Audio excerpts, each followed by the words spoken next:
Kotak kayu tua itu berdebu, tergeletak di loteng rumah peninggalan kakek. Tidak ada yang spesial, hanya tumpukan kenangan yang sudah usang. Di dalamnya tergeletak sepasang kacamata. Bingkainya perak berukir aneh seperti sulur-sulur kering. Aku memakainya iseng, hanya untuk melihat seberapa buram dunia dari balik lensa yang keruh. Tapi dunia tidak buram, dunia berkedip. Dalam sepersekian detik, aku melihat diriku sendiri menjatuhkan gelas kopi yang baru saja kuletakkan. Aku berkesiap segera menarik tangan, dan benar saja tanganku menyenggol gelas itu. Gelas itu tetap tegak, keajaiban kecil yang membuat jantungku berdegup kencang. Aku mulai bermain-main dengan kacamata itu. Aku melihat kilasan masa depan, sekilas seperti sebuah trailer yang diputar di kepalaku. Aku melihat seorang wanita di seberang jalan akan terpeleset. Aku berteriak memperingatkannya.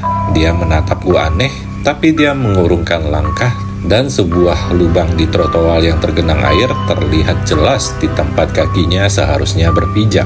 Kacamata itu membuatku merasa seperti dewa. Aku bisa melihat kecelakaan kecil, menghindari kemacetan, bahkan memprediksi jawaban ujian dengan akurasi yang menakjubkan. Tapi seperti semua anugerah, ada harganya, dan harganya datang dalam bentuk kengerian. Visi-visi itu mulai berubah, tidak lagi sekedar kilatan yang kabur, melainkan adegan-adegan yang jelas dan penuh suara. Aku melihat seorang pria tua di bus yang mendadak ambruk, matanya kosong dan nafasnya terhenti. Aku melihat sebuah mobil yang meledak di persimpangan jalan. Ledakan itu membakar mataku. Aku melihat seorang anak kecil menangis histeris di dalam gedung yang terbakar. Jeritannya memenuhi gendang telingaku. Aku mencoba melepaskannya, tapi rasanya seperti lensa-lensa itu sudah menyatu dengan bola mataku. Aku melemparnya, memecahkannya, tapi visi-visi itu tidak berhenti. Mereka terus datang, lebih gelap, lebih nyata. Suatu malam aku melihat sebuah visi yang berbeda. Visi itu berlatar di kamarku, dinding yang sama, meja yang sama, dan aku. Aku berdiri di sudut ruangan, wajahku pucat, tubuhku gemetar. Aku melihat diriku di masa depan dan mataku penuh kengerian. Mataku menatap ke arah yang sama, menatap sebuah yang tidak terlihat dalam visiku. Tapi kemudian sebuah suara, sebuah bisikan, sangat pelan, sangat dingin, dan sangat dekat. Bisikan itu memanggil namaku, Andi. Aku terkesiap melepas kacamata yang sudah retak itu. Nafas terengah-engah, kepalaku pusing. Bisikan itu dari mana asalnya? Aku melihat sekeliling kamarku, kosong. Semua visi yang kulihat biasanya hilang begitu aku melepas kacamata. Tapi bisikan itu masih bergaung di telingaku. Aku berjalan mundur.